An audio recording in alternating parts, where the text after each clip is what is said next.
ప్రభువైన యేసుక్రీస్తు నామములో అందరికీ మరొకసారి ప్రత్యేకమైన వందనాలు తెలియజేస్తూ ఉన్నాను. అవకాశం ఇచ్చినటువంటి దేవాతి దేవుడికి మన సంఘము తరఫున కృతజ్ఞతాస్తుతులు తెలియజేస్తున్నాను. ఇప్పటి వరకు మనం పాటల ద్వారా దేవుని మహిమపరిచి ఉన్నాం. సమయంలో దేవుని యొక్క వాక్యమును మనం ధ్యానించుకోగలుగుతున్నాం.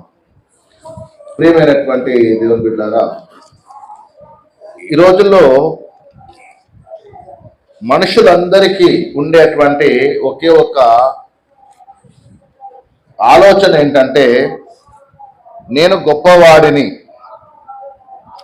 నేనే గొప్పవాడిని, ఎవడైనా నా తర్వాతనే అనేటువంటి ఆలోచన ప్రతి ఒక్కరికి ఉంటుంది. గొప్పగా జీవించడం చాలా ఇష్టం చాలా మందికి. గొప్పగా బ్రతకాలని కూడా అందరూ కోరుకుంటారు. ఎవరు కూడా నేను దీనస్థితిలో ఉండాలి, ఎవరు కూడా నేను దిగజారినటువంటి బ్రతకకూడదు అనుకుంటారు. అయితే ఈరోజు బైబిల్లో యేసు ప్రభువు వారు చెప్పినటువంటి ఒక మాట, మీలో గొప్పవాడుగా ఉండాలనుకున్నటువంటి వాడు ముందు ఏమై ఉండాలట?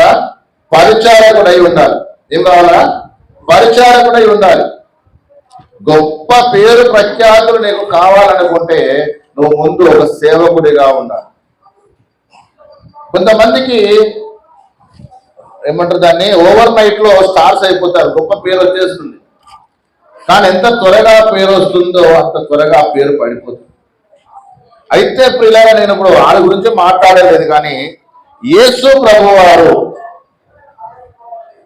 తను జీవించినటువంటి ఆ కాలములో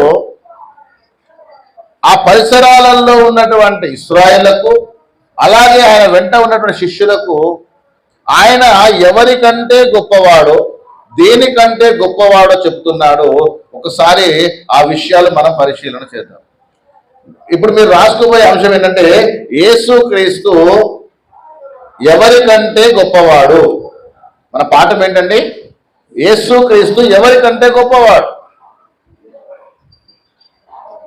ఆనాడు అనేక మంది శాస్త్రులు ఉన్నారు, అనేక మంది పరిసయ్యులు ఉన్నారు, అనేక మంది ధర్మశాస్త్రోపదేశకులు ఉన్నారు.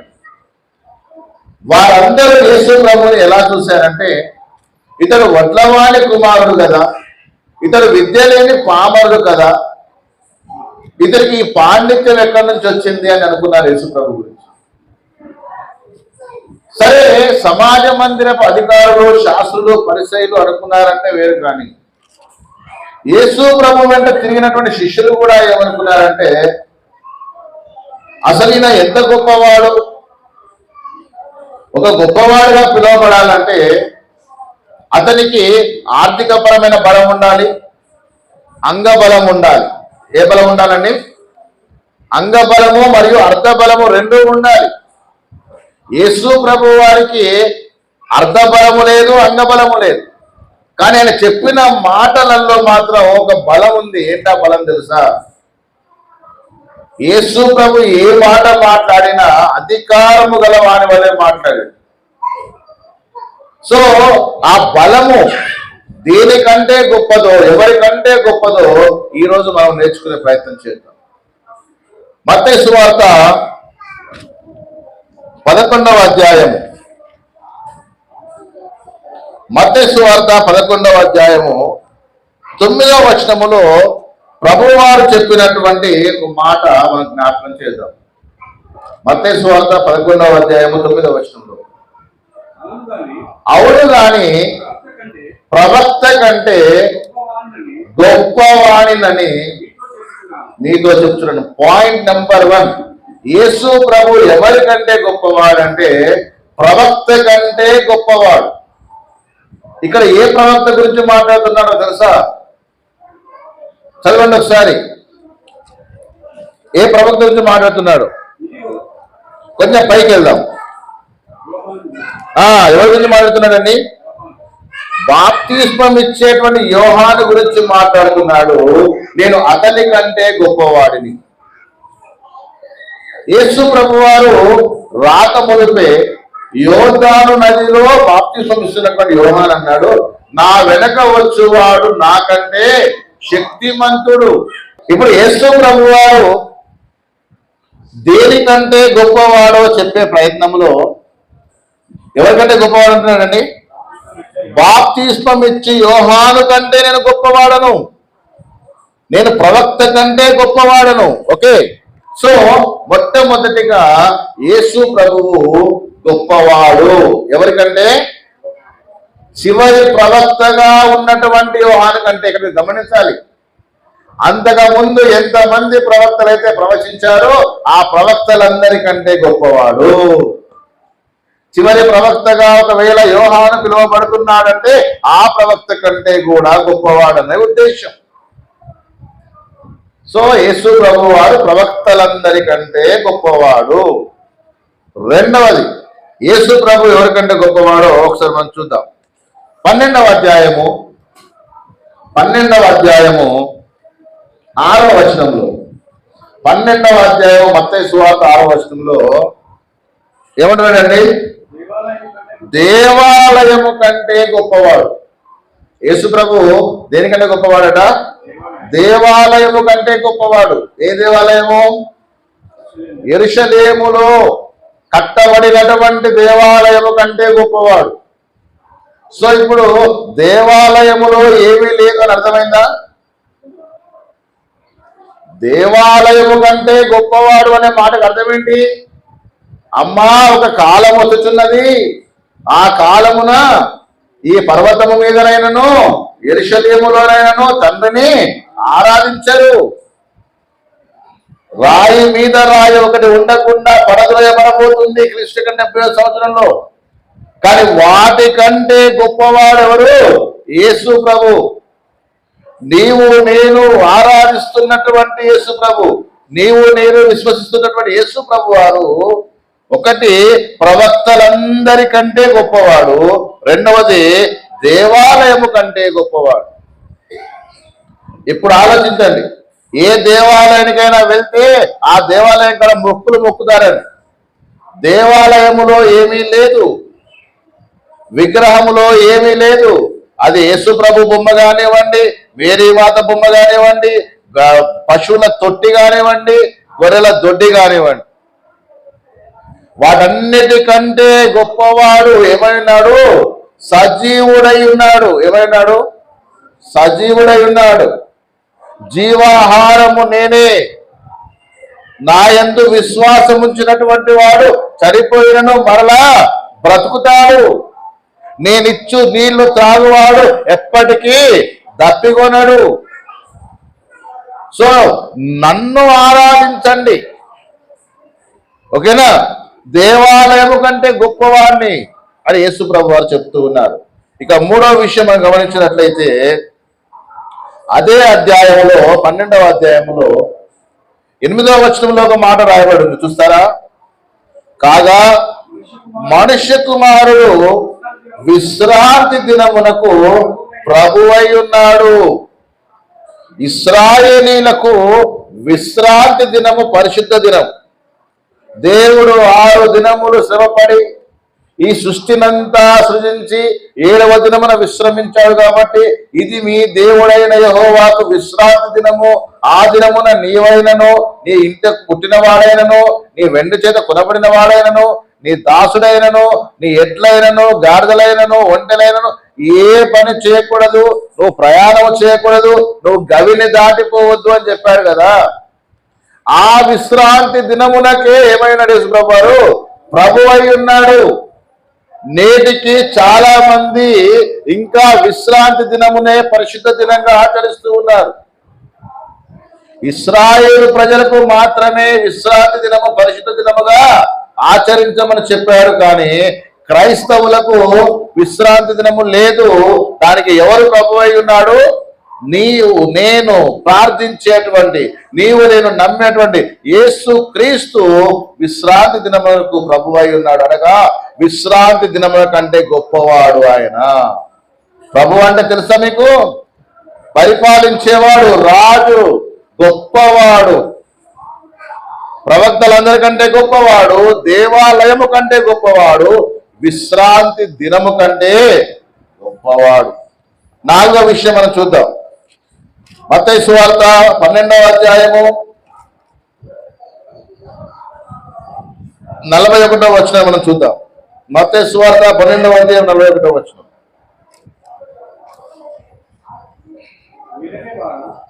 నినివే వారు యోనా ప్రకటన విని మారు మనస్సు పొందిరి గనుక విమర్శ సమయమున నినివే వారు ఈ తరము వారితో నిలబడి వారి మీద నేర స్థాపన చేతులు. ఇదిగో యోనా కంటే గొప్పవాడు ఇక్కడున్నాడు. ఈ క్రొత్త నిబంధనలో యోనా గురించి యేసు ప్రభువు చెప్తున్నారు. యోనాను నినివే పట్టణానికి వెళ్ళమంటే ఆయన ఎక్కడికి వెళ్ళాడు? తర్షీషుకు ఓడెక్కిపోతే తీసి ఓడలో నుంచి నీళ్ళలో పడేసి, అదంతా మీకు తెలుసు. సో దేవుడు ఆజ్ఞాపించిన ప్రకారంగా చేయకపోతే యోనా మత్స్యము కడుపులో 3 రాత్రింబగళ్ళు ఉన్నాడనే విషయం అందరికీ తెలుసు. అతడు యోనా ఆ చేప కడుపులో ఉండి ప్రార్థన చేస్తే దేవుడు ఆయన ప్రార్థన విని ఆ మత్స్యమునకు ఆజ్ఞాపిస్తే ఆయన నీటిలో నుండి కడుపులో నుండి ఒడ్డున పడ్డాడు. అయితే ప్రియులారా, ఇశ్రాయేలీలు ఏమడుగుతున్నారో తెలుసా? యేసుక్రీస్తు కాలములో యేసు ప్రభు అద్భుతాలు మహత్కారాలు సూచక్రియలు చేస్తుంటే మాకు ఒక సూచక్రియ చూపించు కదా అని అడుగుతున్నారట. అప్పటికే యేసు ప్రభు వారు అనేకమైన సూచక్రియలు చేశాడు. యేసు ప్రభు చేసిన మొట్టమొదటి సూచక్రియ ఏంటి? నీళ్లను ద్రాక్షరసంగా మార్చడం. సో ఏమడుగుతున్నారు తెలుసు? ఒకసారి చూడండి 38వ వచనంలో, అప్పుడు శాస్త్రులలోను పరిసరులోను కొందరు బోధకుడా, నీ వలన ఒక సూచక్రియ చూడగోరుచున్నామని ఆయనతో చెప్పగా ఆయన ఇట్లనేను, వ్యభిచారులైన చెడ్డతరము వారు సూచక క్రియను అడుగుతున్నారు. ప్రవక్త అయిన యోనాను కూర్చిన సూచక క్రియే గాని మరి ఏ సూచక క్రియను అనుగ్రహించబడదు. ఇప్పుడు యోనాది ఏంటట? సూచక క్రియ. సూచక క్రియ అనే మాటకు అర్థం తెలుసా? జరగబోయేటువంటి దానిని ముందుగా తెలియజేయడం. యేసు ప్రభు వారు నీళ్లను ద్రాక్షరసంగా చేశాడనేది అక్షరార్థంగా తీసుకొని అందరూ ఏమంటున్నారంటే యేసు ప్రభు వారు ద్రాక్షరసం ప్రోత్సహించాడు అంటున్నారు. ఒరే బాబు, సూచక క్రియ. దేనికి సూచక క్రియ అది? యేసు ప్రభు శిలువలో కాల్చబోయేటువంటి పవిత్రమైనటువంటి నిష్కల్మషమైనటువంటి నిర్దోషమైనటువంటి రక్తానికి గుర్తది. సూచక క్రియ అనే మాటకు అర్థం ఏంటంటే జరగబోయేదాన్ని సూచించేది. యోనా మత్స్యము కడుపులో 3 రాత్రింబగలున్నాడంటే అది ఎందుకున్నాడు అంటే యేసు ప్రభు కూడా భూగర్భములో 3 రోజులు ఉండాల్సింది ఉంది కాబట్టి అది సూచకగా మనకు చేయబడింది. అదేవిధంగా సూచక క్రియగా మనకు ముందుగా తెలియజేయబడింది. సో ఆల్రెడీ మీరు యోనా సూచక క్రియ చూశారు కదా, మళ్ళీ ఒకసారి అలాంటి సూచక క్రియ చూసే అవకాశము మీకు లేదు అని చెప్తున్నాడు. ఇప్పుడు చూడండి, ఏ సూచక క్రియను వారికి అనుగ్రహించబడదు. యోనా 3 రాత్రింబగలు తిమింగలము కడుపులో ఎలాగుండెనో అలాగే మనిషి కుమారుడు 3 రాత్రింబగళ్ళు భూగర్భములో ఉండను. అంతేనా? సో ఆ సూచక క్రియ ఎందుకు ఆ రోజు జరిగిందంటే జరగబోయేటువంటి దాన్ని సూచించడానికి. మీకు అర్థమైందా? నెక్స్ట్, నినివే వారు యోనా ప్రకటన విని మారు మనస్సు పొందారా? నినివే ప్రజలు మారు మనస్సు పొందారా? మరి మీరు వాళ్ళని అంటున్నాడు, వాళ్ళు పొందారు కానీ మీరు పొందలేదు. శాస్త్రులు పరిసరులుగా ఉన్నటువంటి మీరు మారు మనసు పొందలేదు, నినివే వారు పొందారు. సో వారేం చేస్తారట? విమర్శ సమయమున నినివే వారు ఈ తరపు వారితో నిలవబడి వారి మీద ఏం చేస్తారట? నేరస్థాపన చేస్తారు. ఇదిగో మీరు యోనాను చూశారు, ఆయన మత్స్య కడుపులో నుండి బయటకు వచ్చాడని మీరు విన్నారు. నేను యోనా కంటే గొప్పవాడిని. ఎవరికంటే గొప్పవాడిని? నేను భూమిలో పాతి పెట్టబడి సమాధి నుండి తిరగలేవబోతున్నాను. నేను పునరుద్ధానం చెందబోతున్నాను, నేను సర్వలోక మానవుల పాపం కొరకు మరణించాను, సమాధి చేయబడతాను, తిరిగి లేస్తాను. సో ఆ సూచక క్రియ చూశారు కదా, ఇంకొక సూచక క్రియ చూడడానికి లేదు. ఈసారి చూస్తే డైరెక్ట్ గా లైవేగా నన్నే చూస్తారు మీరు. ఎందుకంటే నేను యోనా కంటే గొప్పవాడిని. ఎవరికంటే గొప్పవాడు యేసుప్రభువారు? యోనా కంటే గొప్పవాడు. ఐదవది ఎవరికంటే గొప్పవాడట? 42వ వచనంలో చెప్తున్నాడు, విమర్శ సమయమున దక్షిణ దేశపు రాణి ఈ తరము వారితో నిలవబడి వారి మీద నేర స్థాపన చేయును. ఏమండి, యేసు ప్రభు సువార్త ప్రకటిస్తున్న కాలంలో దక్షిణ దేశపు రాణి, నినివే పట్టణస్థులు, సొదొమ గొమొర్రా వాళ్ళు, వీళ్ళందరూ ఏం చేస్తారట? నేర స్థాపన చేస్తారు. ఎందుకు? ఈ రోజుల్లో, అంటే ఆ రోజుల్లో వారు చేసేటువంటి క్రియలు అంతకుముందు వారి క్రియల కంటే చెడ్డగా ఉన్నాయి. నినివే వారి క్రియల కంటే ఇశ్రాయేలు ప్రజలు శాస్త్ర పరిసర చెడ్డగా ఉన్నాయి. అందుకే మత్తయి సువార్త 5:16 అంటాడు, శాస్త్ర నీతి కంటేనో పరిశుద్ధ నీతి కంటేనో మీ నీతి అధికం కాకపోతే మీరు ఎవరండి? మత్తయి సువార్త 5వ అధ్యాయం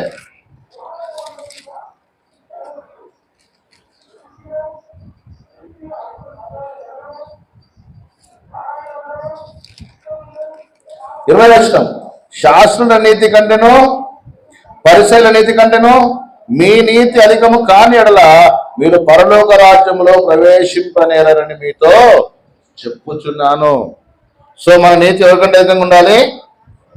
శాస్త్రుల నీతి కంటే పరిసయ్యుల నీతి కంటే అధికంగా ఉండాలి. అందుకే ఇప్పుడు అంటున్నాడు, ఈ శాస్త్రుల మీద పరిసయ్యుల మీద నినివే పట్టణపు వారు, అలాగే ఎవరమ్మా? షేబా దేశపు రాణి. దక్షిణ దేశపు రాణి అంటే ఎవరు? షేబా దేశపు రాణి. ఈ షేబా దేశపు రాణి ఈ తరము వారి మీద ఏం చేస్తుందట? నేరస్థాపన చేయను. ఆమె సొలొమోను జ్ఞానము వినుటకు భూమి అంతముల నుండి వచ్చెను. ఇదిగో సొలొమోను కంటే గొప్పవాడు ఇక్కడ ఉన్నాడు. సొలొమోను మహాజ్ఞానవంతుడు, కానీ సొలొమోను కంటే గొప్పవాడు ఇక్కడ ఉన్నాడు అని యేసు ప్రభువు వారు చెప్తున్నాడు. సొలొమోను మించిన జ్ఞానవంతుడు లేడు, యోహాను మించినటువంటి గొప్పవాడు లేడు, యోనాను మించినటువంటి గొప్పవాడు లేడు. సో యేసు ప్రభు ఎవరికంటే గొప్పవాడు అంటే, ఒకటి యోహాను కంటే గొప్పవాడు, దేవాలయం కంటే గొప్పవాడు, విశ్రాంతి దినమునకు కంటే గొప్పవాడు, 4వది యోనా కంటే గొప్పవాడు, 5వది సొలొమోను కంటే గొప్పవాడు. ఇంకొక మాటలో చెప్పాలంటే ఈ ప్రపంచానికి ఆయన గొప్పవాడు. ఆయన మించినటువంటి గొప్పవాడు ఇంకొకడు. ఎందుకు గొప్పవాడు అంటున్నానంటే, యేసు ప్రభు పుట్టక ముందు ఒక వాగ్దానం చేయబడింది, పుట్టబోవు శిశువు పరిశుద్ధుడై దేవుని కుమారుడు పిలువబడతాడు, ఆయన గొప్పవాడుగా పిలువబడతాడు. ఒకసారి లూకా సువార్త చూడండి. లూకా సువార్తలో యేసు ప్రభువుకు చెప్పినటువంటి మాట, ఆయన గొప్పవాడుగా పిలువబడతాడు, గొప్పవాడై ఉంటాడని బైబిల్లో రాయబడింది. ఒకసారి చూద్దాం. 32వ వచనం, ఆయన గొప్పవాడై సర్వోన్నతుని కుమారుడు అనబడును. ప్రభు అయిన దేవుడు ఆయన తండ్రి అయిన దావీదు సింహాసనము ఆయనకిచ్చును. ఆయన యాకోబు వంశస్థులను యుగయుగములు ఏలును. ఆయన రాజ్యము అంతము లేనిదై. ఓకే, సో ఇప్పుడు యేసు ప్రభు ప్రవక్తల కంటే గొప్పవాడు, దేవాలయం కంటే గొప్పవాడు, అవునా? విశ్రాంతి కంటే గొప్పవాడు, మోషే కంటే గొప్పవాడు, యోనా కంటే గొప్పవాడు, సొలొమోను లాంటి మహారాజు కంటే గొప్పవాడు. ఆయన సర్వోన్నతుడైన దేవుని కుమారుడు. యేసు ప్రభు గొప్పవాడు. ఇంకా చాలా విషయాలలో గొప్పవాడు. ఇంతవరకు ఓపికతో విన్నందుకు మీ అందరికి కూడా, మీరు గొప్ప వాళ్ళే, మీకు కూడా ప్రభు యేసుక్రీస్తు వందనాలు తెలియజేస్తూ ఇక్కడ మనం చూస్తున్నాం.